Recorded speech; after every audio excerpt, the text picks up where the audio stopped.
What's up, everybody? Welcome to another edition of Drive for Show DFS for Dough here on Rotogrinders. Happy to be with you talking golf another week. So we've got the really interesting week on the calendar this week with the match play tournament taking place as kind of our primary focus. And then we've also got a secondary event this week as well. So plenty to get to here on the show tonight. Of course, I am Justin Van Zuiden, joined by my usual co-host Derek Farnsworth. We didn't bring Brian back this week because he guaranteed that Martin Trainer was going to make the cut, and that didn't happen. So, you know, when your first ever guarantee goes awry, you get the boot. So he's not. No, we're just kidding. But it was great having him on last week, and back to Noto and I here this week. So, Derek, what's going on? You forgot the cardinal rule of hot takes. When they don't hit, you just forget about them and move on. That's right. Here I am. I brought it back up. But yeah, Brian was great last week. And I'm excited to talk about this week. One of my favorite events. I know we say that a lot, but I think the first 3 days are, some of the best sweat that you're going to get outside of the majors.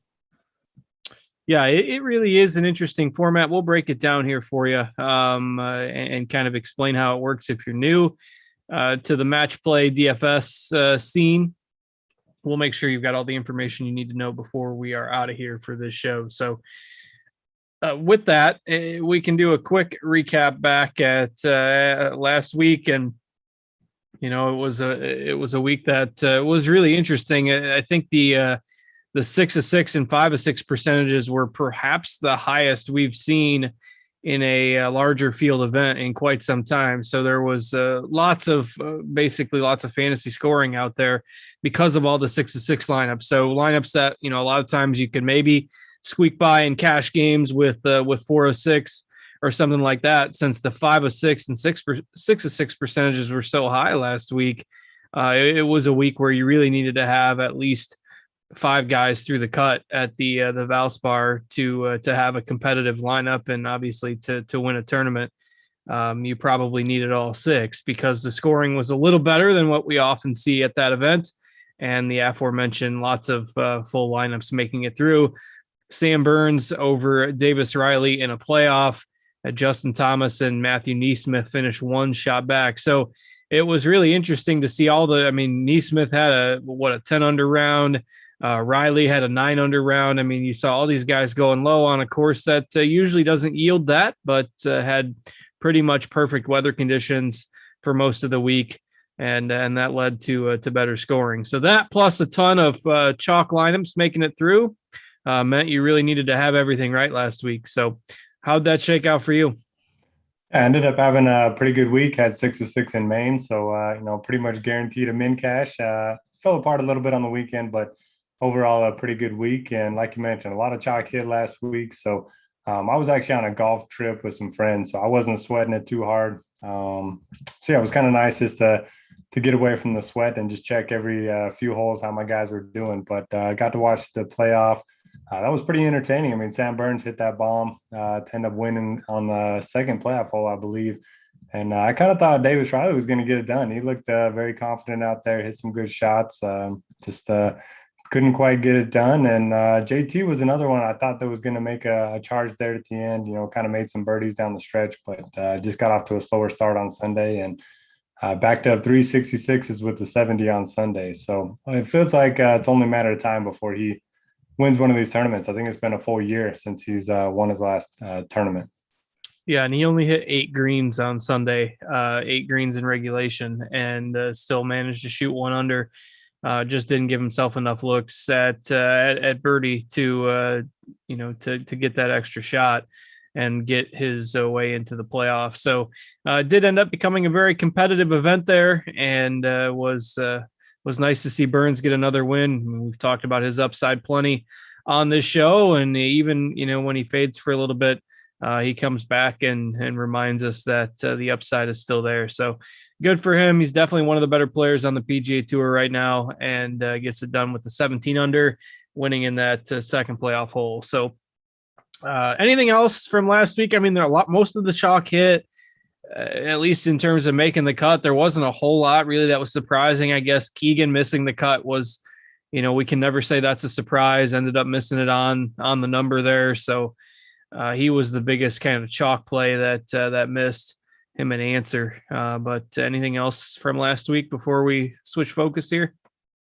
Yeah, I mean, congrats to Sam Burns, 3 wins in the last calendar year. That's pretty impressive. Like you mentioned, he's becoming one of the better golfers on the PGA Tour, and I mean, he's won so much money they didn't even feel the necessity to tee it up this week. So, he's not playing. He's going to kind of gear up for the Masters. And then the other thing I wanted to note is the weather. That seemed to be a wedge last week, and it turned out just like we thought it might. So after the debacle at the Players, when I said I wouldn't trust the weather anymore, we got a little bit of an edge last week if you did play that weather angle. So at this point, yeah, I don't know what to do with those wind advantages. Well, the good news is this week we can just take all of that usual golf discussion and pretty much shelve it because we've got a totally different dynamic with the match play. And so we'll dig right into that here just because it's so different. Some people might be wondering, how the heck do I build these lineups? And of course, this tournament starts Wednesday morning, so it's not like we've got the usual amount of time to get things ready. You got to have those lineups in by 9:20 Eastern time on Wednesday morning. So there is an event starting on Thursday, an alternate field event. It's a terrible field. But somebody's going to win that tournament as well in Punta Cana. So we'll have you covered. We got Lineup HQ ready for that. And we'll have an expert survey out for that usual Thursday start. But Johnny Vegas is the most expensive golfer in the field and is like Joel Damon and Nate Lashley and Bryce Garnett. Like those are the guys up at the top. So it's not a star-studded field by any means. But if your match play lineups are dead on Wednesday, you can go create some Corrales Punta Cana lineups for Thursday. But we're going to focus on the match play here for this one because there's just so much more strategy involved. It's your primary focus on DraftKings this week. We got a $750K prize pool. So we'll talk about that. And just in general, I mean, it's the usual. We usually break down the course, but it's Austin, Country Club of Austin. Traditional ball strikers layout here for this tournament. So we don't have to spend too much time going through the course, but general thoughts on the course, and then we'll kind of dig into how the event lays out in general. Yeah, I think the main takeaways from the course, it's a P-die design. So if you want to use, the die corollary courses, I certainly don't mind that angle. And then the other note, very risk reward. There's a lot of holes where you can be aggressive off the tee, but you can also, pay the price if you hit bad shots. So that kind of makes like a perfect type of event for match play because you're going to see a lot of guys, go on birdie streaks. You're going to see big leads disappear. And then the last few holes kind of make for a good finish. So it's going to be a lot of fun. Nothing particular that I'm looking for in terms of a skill set. I think just history and match play, history at this course is kind of what you want to be targeting. And then after we go through the player pool, we're going to pull up a screen share and kind of walk you through the build rules in order to maximize your chances of getting, 6 of the final 8 and then, all 4 of the final 4. I think 30% of the lineups last year ended up not building optimally. So right off the bat, you're going to have a big edge if you do use the rules that we're going to show there at the end of the show. So if you're unfamiliar with the tournament in general, this is basically your March Madness style bracket, 64 golfers. And so the bracket itself is going to look familiar, just what you would normally see with a bracket style tournament. However, the 64 golfers are grouped into 16 groups of 4. So you've got 4 golfers in what is labeled group number 1, and they will play round robin style on Wednesday, Thursday, and Friday against each golfer will play the other 3 golfers in their group. And then they will take the winner with the best record from that group, and that player will advance. And I always get confused by this every year, but if there is an identical tie in terms of record, I believe they do that with a sudden death playoff and not via head-to-head result. Like if, the first group has, say, your top 2 seeds in the first group are John Rahm and Patrick Reed. If they finish basically both 2-1 atop the group, it's not going to come down to who won their head-to-head. They just do a playoff. Is that correct? Yeah, that's correct. And they do it so that, everyone's, at least a lot of the field is still in play on Friday because, if a golfer was had no chance if the other guy already had 2 wins or whatever, then it would kind of make a little less, interesting to watch. And so a lot of golfers would check out. So yeah, you're right. They do the single hole playoff, and head to head, records don't matter. All right, that's what I thought, and I forgot to double check it before we went on the air. So then the group winners are determined, and then so there'll be 16 winners from each group after the round robin play. So again, that'll take place Wednesday, Thursday, and Friday. And then Saturday, they will do the round of 16 and the quarterfinals, which are just single 18 holes head-to-head, opponent versus opponent, winner advances.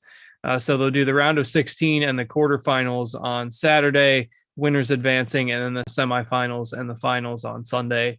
To where if you are in the championship of the tournament, you're playing 1 round Wednesday, 1 round Thursday, 1 round Friday, 2 rounds Saturday, and 2 rounds on Sunday. So 7 rounds total for the players that end up getting to the championship. Whereas the golfers who are eliminated after round robin play are only playing 3 matches. So obviously you've got advantages the farther your golfers go. Even if they end up getting eliminated in the championship, they're still playing 7 matches and accruing fantasy points. The scoring is a little bit different. We don't have to get into all the nuances of that, but basically every hole that you win, you get points in holes that you have and holes that you lose. There's fantasy scoring involved in there, but it benefits you in general to have golfers playing throughout the tournament, as long as they don't get whitewashed Tiger Woods versus Stephen Ames style in one of the head-to-head matches. So that's how it's going to be outlined, and basically what we're going to show you at the end is how to optimize your builds. Obviously, you don't want to be taking 2 players from the same group because one of those guys is going to be eliminated guaranteed after the first group stage round. But then you can get into principles as far as, well, how many people do you take from the same group of 8 or group of 16? And there's a whole bunch of different theories around that to where, there's a lot of nuance to lineup building. But the most basic one is you definitely don't want to be rostering 2 guys or 3 guys from the same group as you build. So we'll dig into that a little bit more at the end of the show once we've gone through the golfers a little bit. Anything else you want to add on general strategy before we go? Not really. Don't be afraid to fade the chalk. There are going to be a lot of surprises. I think the average, top seeds advancing over the last 5 years has been 5 of them. I think the line of the top, guy coming out of each thing, of each group is 4.5. So don't be afraid to fade the chalk. Don't be afraid to take some chances. I mean, we saw Victor Perez go to the Final Four last year. We've seen a lot of surprises. I mean, Billy Horschel was 50th in the world last year when he won. So should be a fun event. It's going to be very volatile. I mean, you can win a match when you're playing some pretty average golf, just depending on how your opponent plays. And, Patrick Cantlay got the best of everyone last year. He led the entire field in ball striking and ended up not making it out of the first round just because he ran into everyone's best day and lost in the playoffs. So, don't be afraid to fade the chalk, and don't be afraid to leave some money on the table as well. Yeah, agreed. If you just look at individual matches, basically the underdogs have won about as much as the favorites have here over the past, 4 or 5 years. So it is really, really interesting dynamics, and it makes for some fun lineup builds. So how we usually do go through this is I'll basically go top to bottom, left to right on the bracket. And so that way we'll be talking about, the first group, and then the winner of group 1 effectively plays the winner of group 16 in the round of 16. So we'll go through the bracket and just talk about the individual groups and who we like the most out of them. And we'll go top to bottom, left to right as you look at the bracket. So that would be starting with group number 1.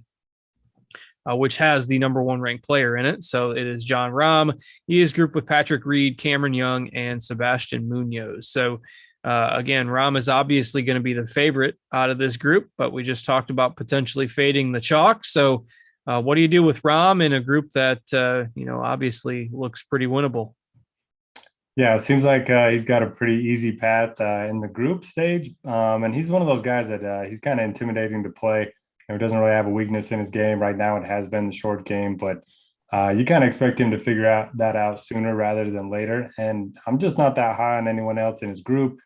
Patrick Reed, T26 his last time out, but I think he gained double-digit strokes putting. So the ball striking is still a big concern with him. Munoz, he had the bad Sunday at the Players. He's 0 of 3 in match play at this event. So if I'm taking anyone besides Rahm, it's maybe a sprinkler Cam Young. I mean, he's been awesome ever since the swing season, but I do think he's going to be pretty popular. I've heard him talked up quite a bit as kind of the leverage play off of Rahm in this group, and he's probably my second favorite play. But I would probably rather just load up on Rahm. What about you?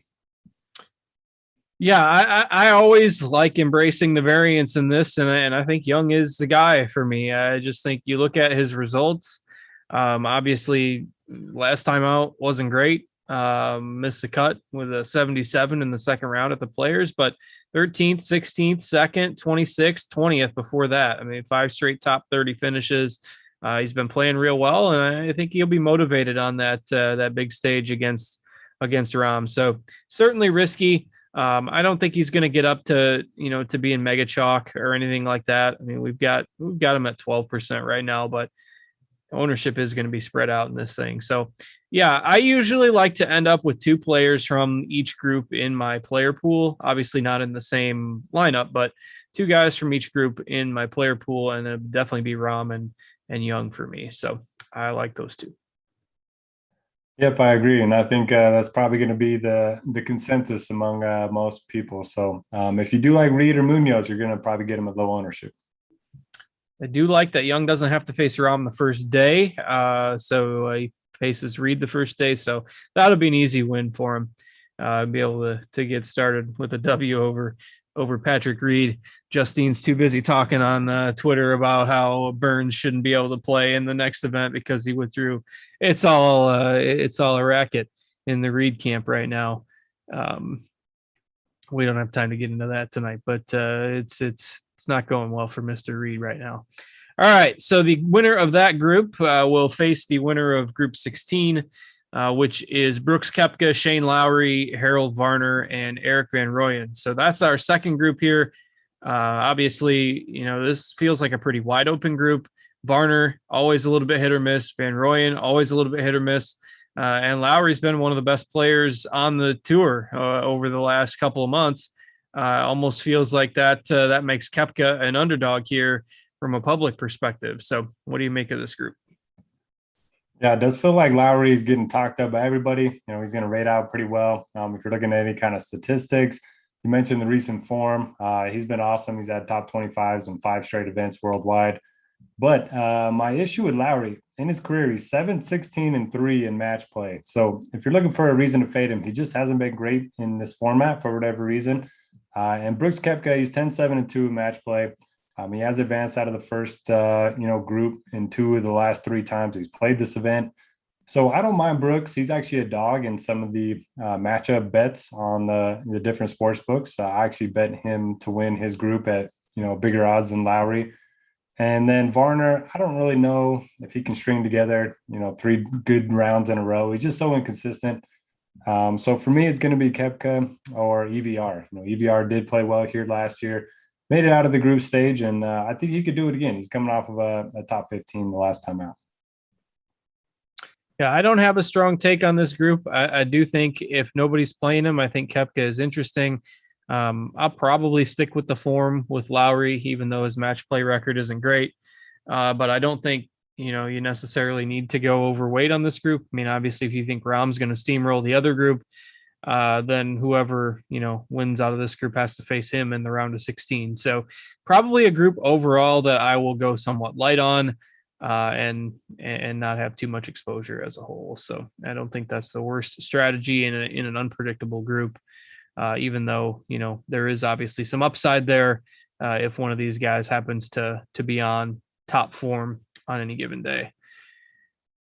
All right, let's go ahead and move down to the next group in the bracket, which would be, let's see, I'm doing it as it shows on the PGA Tour site, which has the 8-9 matchup next, and it has the number 9 group first. So either way, 8-9 groups will be next. We'll go with group 9 here, which is Bryson DeChambeau. This group, I think, it just in general is one of the I don't know. I don't want to say the weakest group, but it feels like there's question marks with everybody. Like Gooch is inconsistent.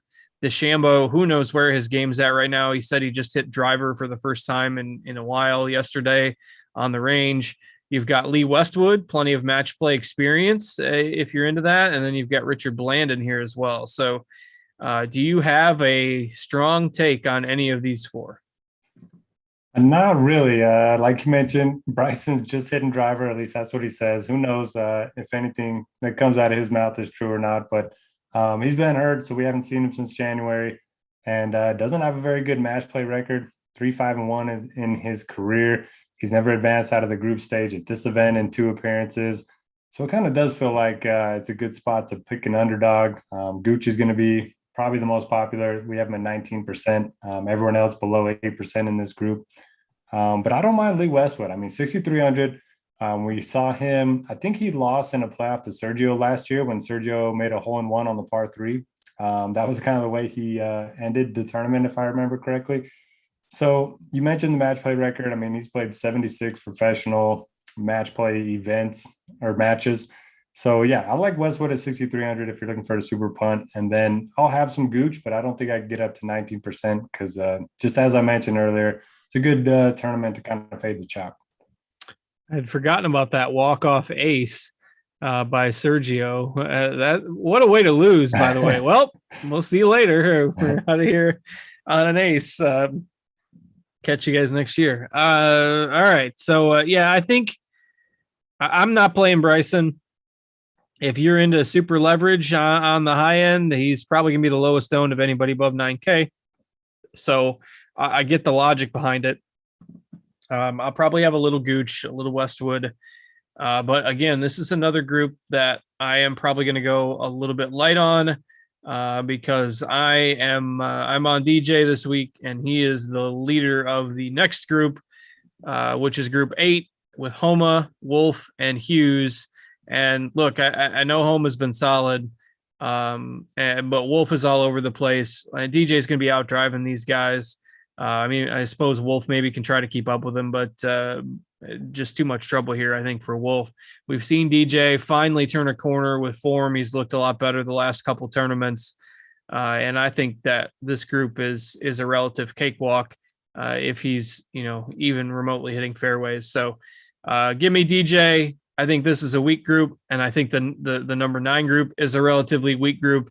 And I think this is a soft spot in the bracket to where if DJ can make it out, he's got a pretty good path to get to that quarterfinal.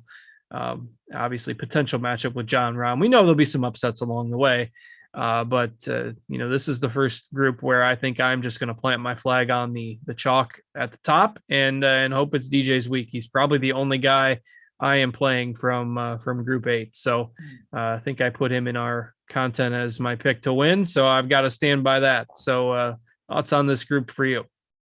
Yeah, I'd love a DJ win. I bet him outright. Have him tagged as a conviction play as well for pretty much all the reasons that you mentioned. I mean, he has a pretty easy path. I know Max Homa's been playing great. He played pretty well here last year as well. Lost in the playoff after going 2-1. So I could see him being competitive in this one, but Wolf's too inconsistent. Hughes did make it out of the first round here last year, but I just don't think that's going to happen again, especially with his recent form. He's missed 3 of his last 4 cuts. And I wouldn't get caught looking too far ahead in the brackets in terms of, future matchups. But like you mentioned, if he wins this one, he's going to get the winner of the group that we just talked about. And I think that's a very easy matchup for DJ. So, yeah, give me all the DJ. He might be the only guy that I end up playing in this group. Yeah, that's definitely going to be the case for me. So hopefully it's a DJ week, and he can come out of that group and at least get us into the head-to-head play after that. Where certainly he's capable of going on a run and making it deep into this tournament. So that's the 8-9 group. And that is the upper left quarter of the bracket. So again, if you're trying to set build rules, which we'll talk about later, maybe you can optimize by trying to only include, say, 1 or 2 players. from that upper left quarter of the bracket, trying to give yourself as many chances as you can to get, say, all of the final four, even though that's very, very difficult. So we move to the bottom left of the bracket, which the number 5 versus number 12 brackets come next. The 5 group is Scotty Scheffler, Matthew Fitzpatrick, Tommy Fleetwood, and Ian Poulter, which I think almost everyone would agree it's probably one of the strongest overall groups. You've got Scheffler, who's been playing perhaps the best golf on the PGA Tour over the last 2 months. Fitzpatrick hasn't been too far behind. He's been playing real well. Always some potential with Fleetwood. And then you've got Ian Poulter, who has the best match play record in this field, like a 60 some odd win percentage in his career in match play. That makes this group really, really difficult to peg. So how do you handle a group like this? It's tough. According to my ratings, this group and group 10 are by far the strongest. We'll talk about that one here in a little bit. And I mean, Scheffler, went to University of Texas, so he's going to have the home crowd behind him. He's obviously been in great form with 2 wins in his last 4 starts. But for me, the hard thing is the $11K price tag. If I'm paying $11K for somebody, I think I'm just going to go up to Jon Rahm. I do think that'll help keep ownership down. I mean, we saw him make a run here last year, finish second. So if he does end up making another run, I mean, you're probably going to get him a much lower ownership than most of the expensive guys. So there's a case to be made for him. But yeah, the group's really tough. I mean, Fitzpatrick's been playing great. Ian Poulter, look at this match play record, 47, 19, and 5. That doesn't even make sense in something where he's been probably an underdog in a lot of those matchups.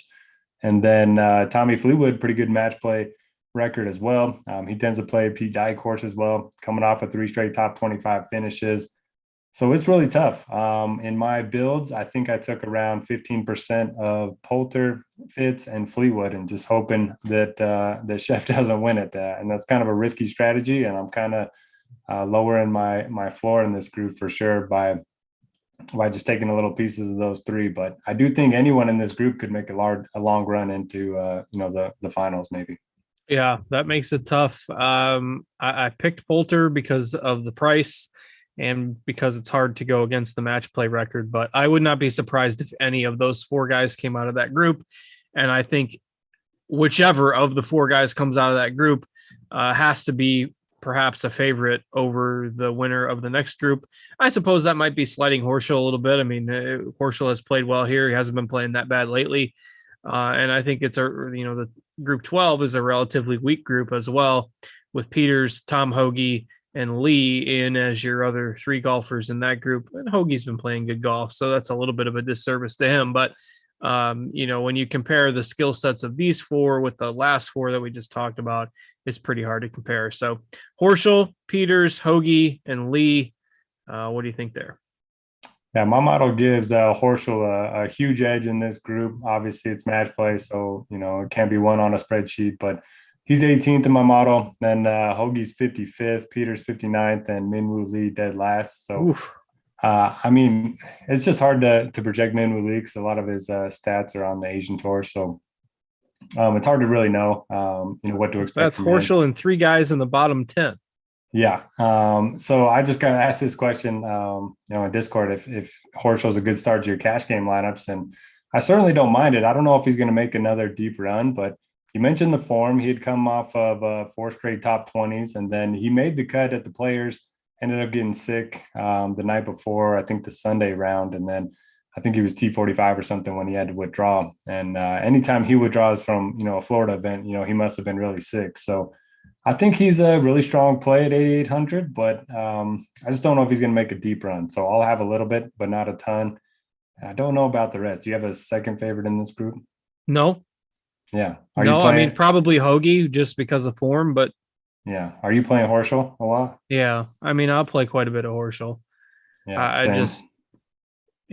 just don't like the rest of the group, and I don't know who's going to come out of that group above them. So it's tough. This part of the bracket is really tough. I think this bottom left corner of the bracket, 512 and 413, could help decide some contests this week, just because a couple of the groups are wide open, and you got one really strong group and one kind of underwhelming group here. We got the 4 and the 13 left here. We can go to group number 4 first. That's Patrick Cantlay, Sung Jae Im, Seamus Power, and Keith Mitchell.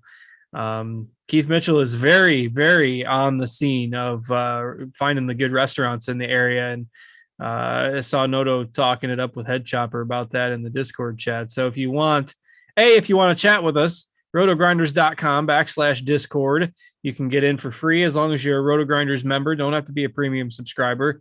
We're in the live stream chat channel of the Discord, which you can access with just your Rotogrinders login. So rotogrinders.com/Discord in the live stream chat channel if you want to chat along with us during the show. But Noto, if you're looking for all the good eating spots there, I know you're going to the tournament.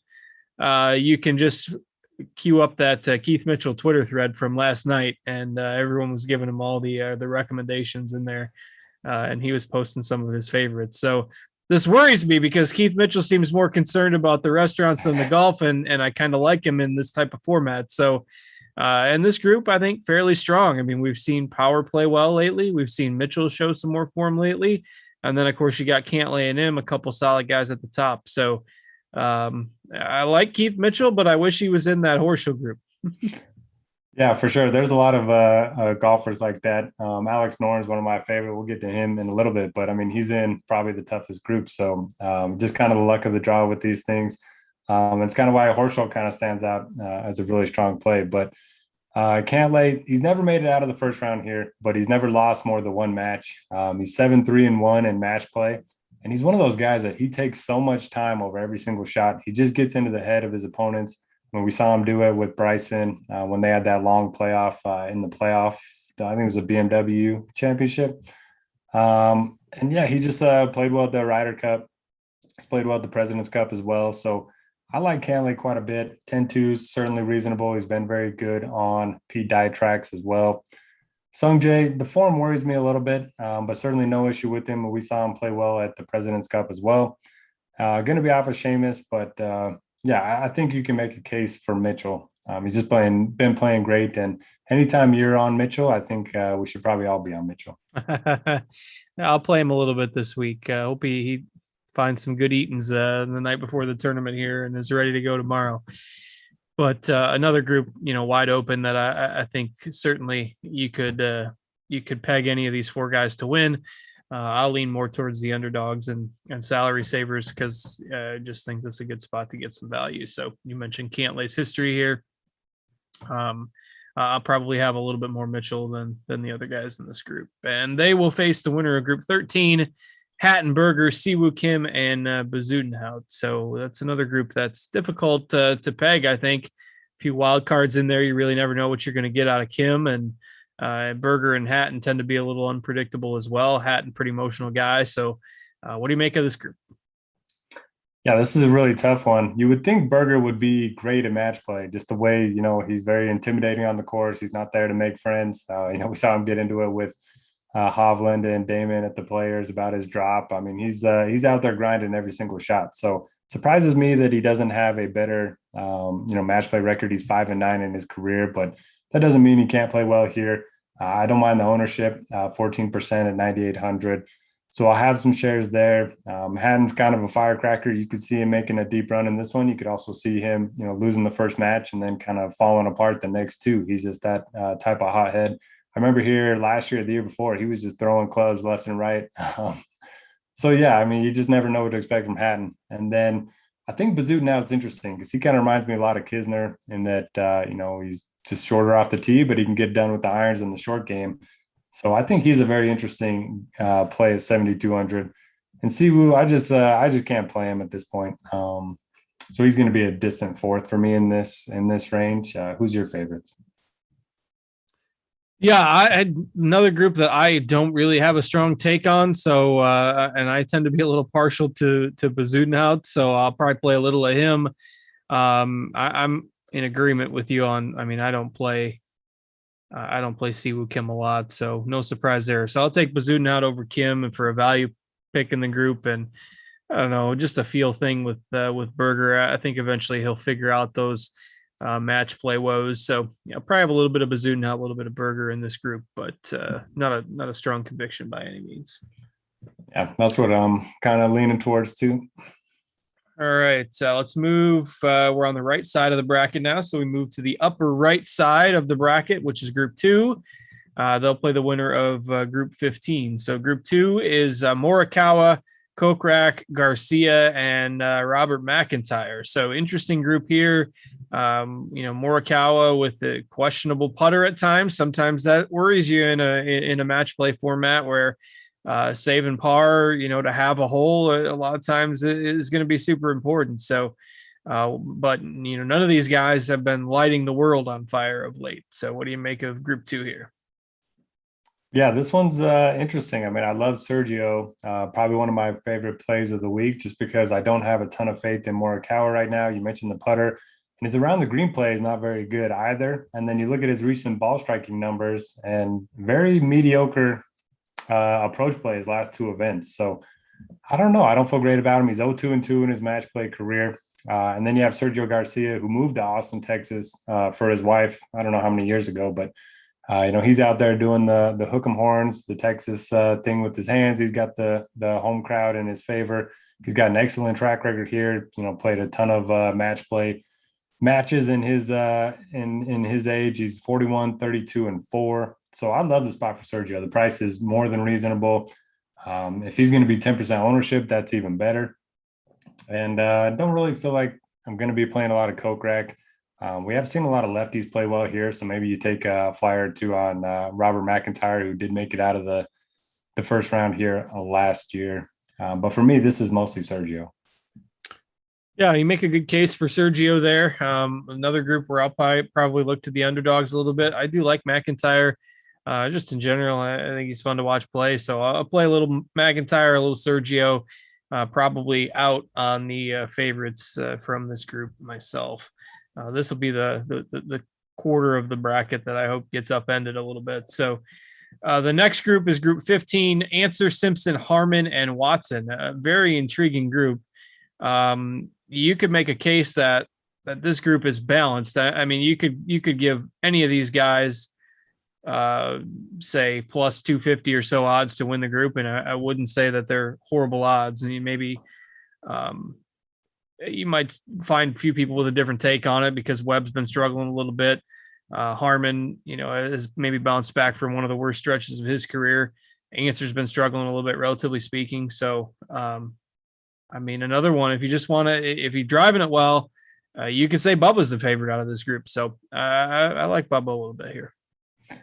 Yeah, Bubba's interesting. He has a much better match play record than I ever would have expected. 22, 15, and 6.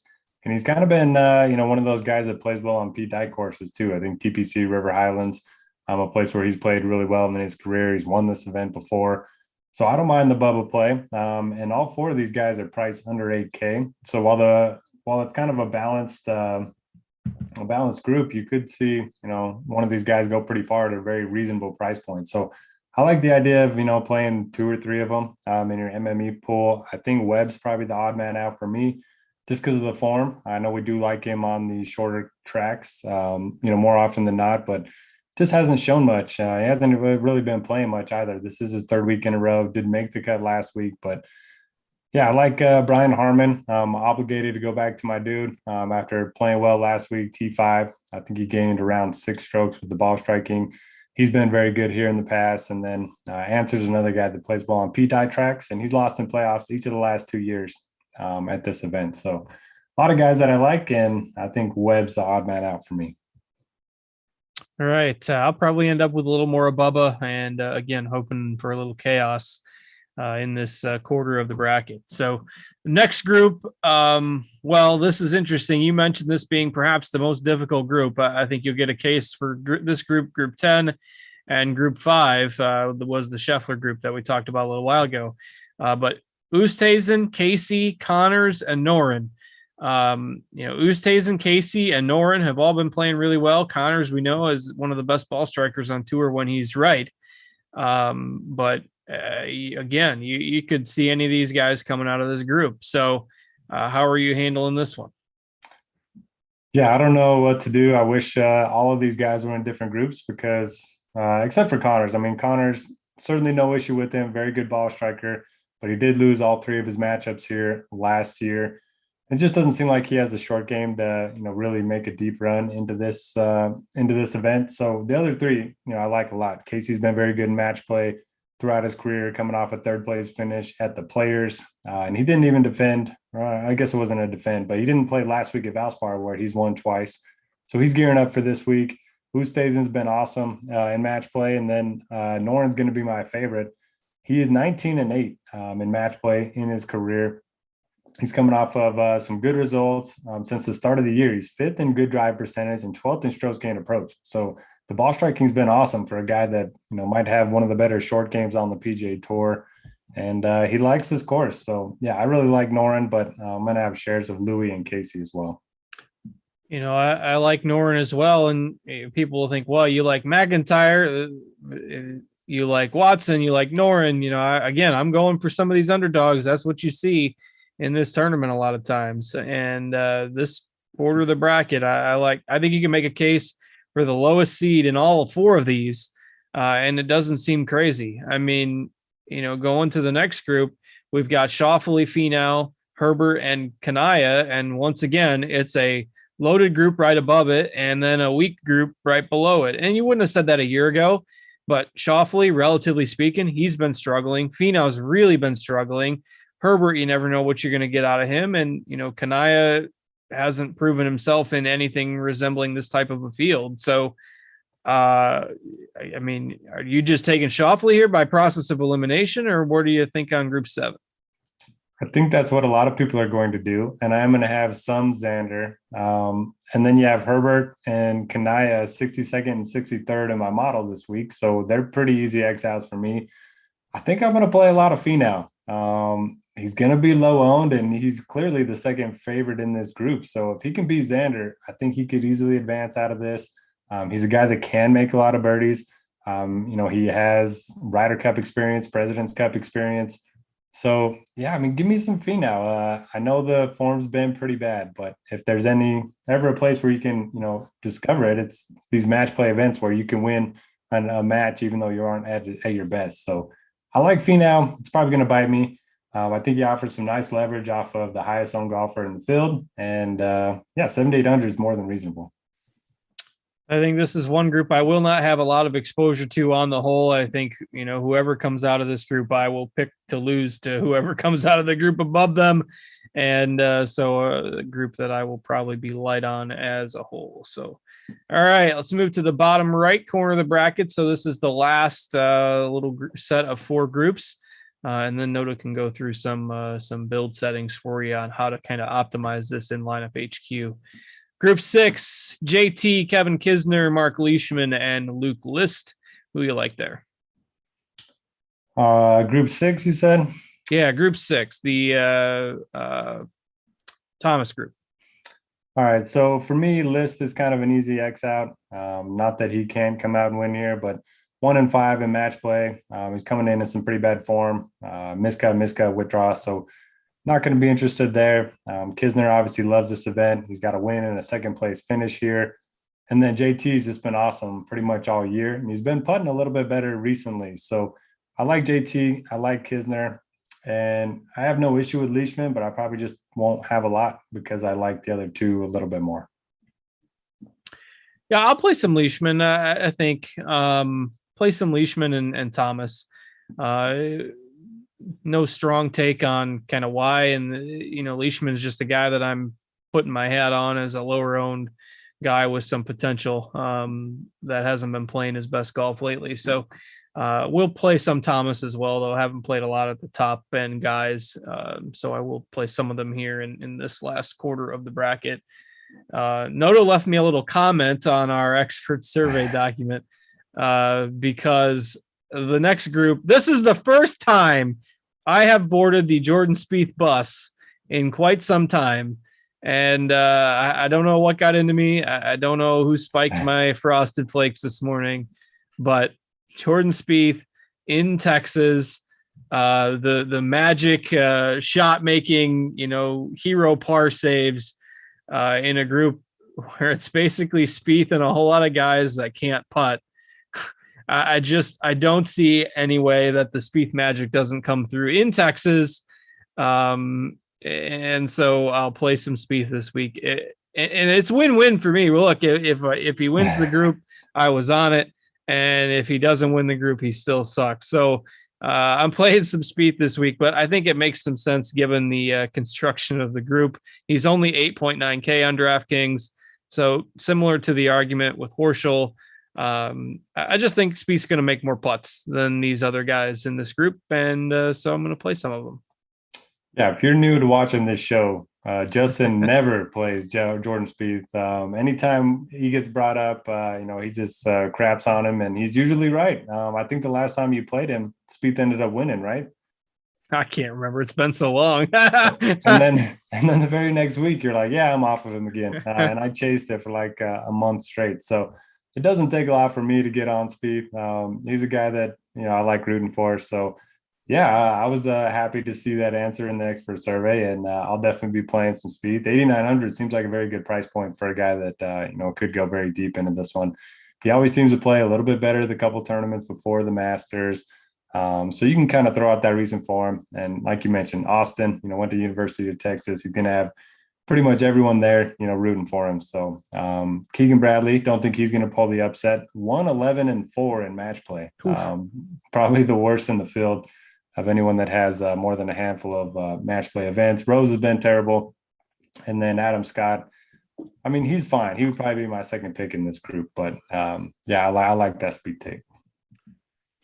All right. That felt weird, but that's all right. We got it out of the way. 2 brackets left. We got the 3 and the 14 matchup left. Group 3, really interesting bracket. Victor Hovland, Will Zalatoris, Cameron Tringale, and Sepp Straka. Hovland, great tee to green. You never know if he's going to make a putt. Zalatoris, great tee to green. You never know if he's going to make a putt. Tringale has disappeared in 2022 so far, and Straka has shown some flashes lately. So what the heck do we do with this group? Really feels like a 2-man race to me. I just don't see Tringale or Straka winning this thing. I could be very wrong on that, and they are both cheap. So if they make a good run, then that's going to hurt my player pool. But for me, it's Hovland and Zalatoris. Didn't have a ton of either. I think I have about 10% in my MME build. So not a group that I feel great about, but they just seem so much better than Tringale and Straka to me. Sorry, I muted myself there. It just basically when they play head-to-head, when Hovland and Zalatoris play head-to-head, it's going to come down to who makes more putts, and that should be a really, really fun match. Hopefully, I think, let's see, I'm looking at the schedule here. I think that they set it up to where the top 2 seeds play the third day? Yeah. So Hovland and Zalatoris will play. If they're both 2-0, that would be a really fun match to watch on Friday. So I picked Hovland, but again, it's just going to come down to who makes more putts or if there's a crazy upset. So the remaining group feels like another relatively weak group. You've got Neiman, Kevin Na, Russell Henley, and Maverick McNeely in that final group. It does look like McNeely grades out pretty well in terms of the projections that we have in Lineup HQ. I'm not sure if those are from our model or yours this week, but we've got McNeely grading out as one of the best point per dollar plays and double-digit ownership. So it seems like some people might look to the upset here in this bracket. Yeah, must not be my owner or my projections. I have him 52nd, or no. Yeah, 52nd. And then I have Na a little bit above him. I like Na a little bit. We've seen him play well here in the past.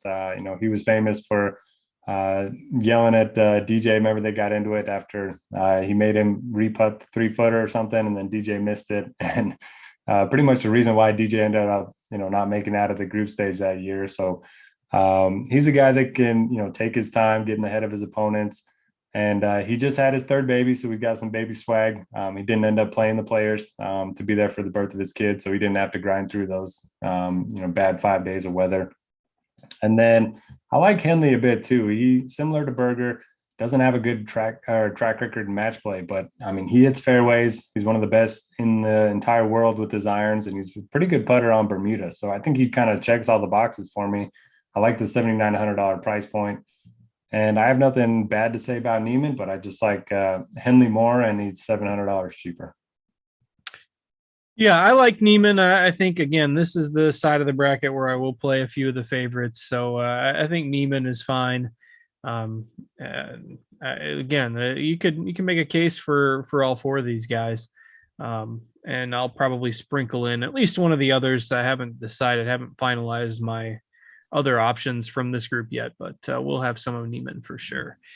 All right, what we're gonna do now here, as we get ready to get out of here, is we're gonna have Noto show a little screen share of kind of our lineup HQ. And one of the unique tools within lineup HQ is that you can build some player groups, and those come in really handy in an event like this where you're not looking to play like more than one player from each individual group of four. So hopefully our producer Eli and Noto can coordinate getting that screen share up on the screen now. And Noto, I'll let you kind of talk about some of the things that you're looking at to optimize your builds a little bit.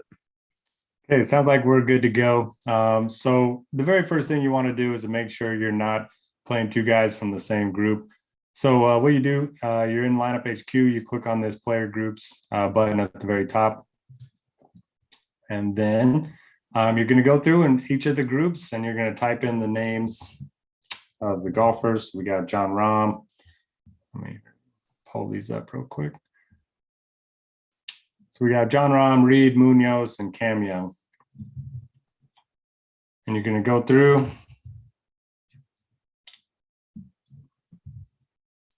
So that's the first group.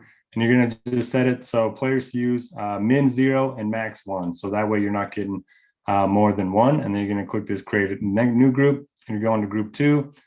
Morikawa, Sergio, Mcintyre, and Kokrak is the fourth guy there. Okay, so you're gonna do the same thing, 0 and 1. Then you're gonna go through all 16 groups. It'll take 10 minutes maybe, and then you're gonna after you get all those 16 done, what I do is I do the quadrants of 8. So you're gonna do the 1 and the 16 together. So you'll do Rahm, Reed, Munoz, Cam Young, and then you'll go to the 16. That's Lowry, Koepka, Lowry, Varner, and Van Rooyen. So that group of that set of 8 players. Yeah. So you'll put all them in here, and then you're going to do the same thing. So 0 and 1. So that way you're only taking one guy from each set of 8, and that way you're going to maximize your chances to get 6 of the 8 in the Elite 8, and then you'll obviously have and then you can set a third rule with the 16. I don't know if you have to set the third rule. I was trying to think about that earlier. Yeah, I've seen some people try to do like all 32 from one side and try to get 3 from each side of the bracket to maximize your chance of having the final 2. Which I don't think that's absolutely necessary, just because there's so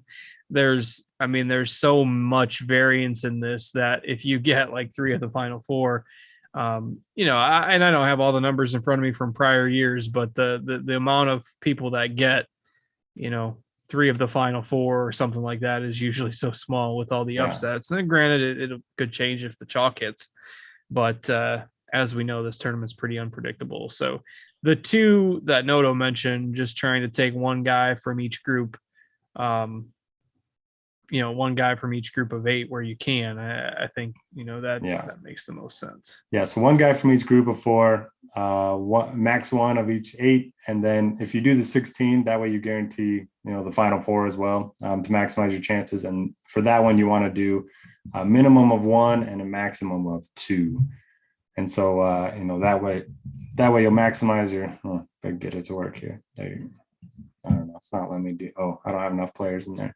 That's why. But yeah, so if you just follow those simple rules, you're going to be, ahead of 30% of the field. It's probably going to get a little bit sharper this year because everyone's talking about these rules and there are more optimizers out there, but there's still going to be, I don't know, maybe 20% of lineups that aren't built optimally. And you can just give yourself a big edge right off the bat. That's not the case with almost every other tournament that you're going to have the rest of the year. So I highly recommend it. Hopefully this was a little helpful. Yep. We'll be around to answer questions if you have them. Yeah, and I don't want to confuse people because what you did serves a purpose, but if you limit it to min 0, max 1 from each group of 8, that covers you. You don't have to do the groups of 4 separately. If you're doing max 1 from each group of 8, right, that covers you wouldn't have to do max 1 from each group of 4 because you're doing max 1 from each group of 8 already. So save some time. There you go. Yeah, you don't have to set that extra rule if you're going to do it. Now, some people might want, be okay with 2 guys from each group of 8 or whatever. I do it the same way you do. But if you're doing max 1 from each group of 8, then you don't have to actually set it individually with each group of 4 because you've already got it covered. So, again, what you did is fine and works. And I just didn't want to chime in and confuse anybody that might've been following along. So, but yes, huge advantage, huge positive leverage. If you follow those simple steps. And if you're building, 50 lineups, it might take you an extra 20 minutes to do it, but you're getting a huge positive expected value out of building those lineups optimally. So with that, I think it's about time for us to wrap it up. Longest show we've had in a while. Definitely an interesting event to cover and a whole lot of fun to follow. What days are you going down? I'm heading out tomorrow with my little one and my dad. So a nice little 3-generation trip we're going down. So probably be there Thursday and Friday. It sounds like Thursday is going to be pretty windy. He's only 6 and he doesn't love golf yet. So we'll see how long we can keep him on the course. But yeah, if anyone's out there and sees me, feel free to say what's up. We'll get a beer or something. And I'm looking forward to the week. But going in person, you always miss the sweat a little bit, watching every play on Shot Tracker. All right. We'll have a good time and hope you're being there in person gives you some good karma with your lineups as well. So, and thanks for that demo. And with that, we'll go ahead and get out of here. Good luck, everybody. And again, if you're looking for content for the other tournament that starts Thursday, we'll have things covered in Lineup HQ, and we will have an expert survey up tomorrow to have you covered for the Corrales event, which will have some pretty solid contests as well. So for Noto, I'm Justin. Thanks for watching as always. And thanks to Eli for helping us out behind the scenes as well. Good luck this week. And we will catch you next week, same time, same place. Until then, have a great week, everybody.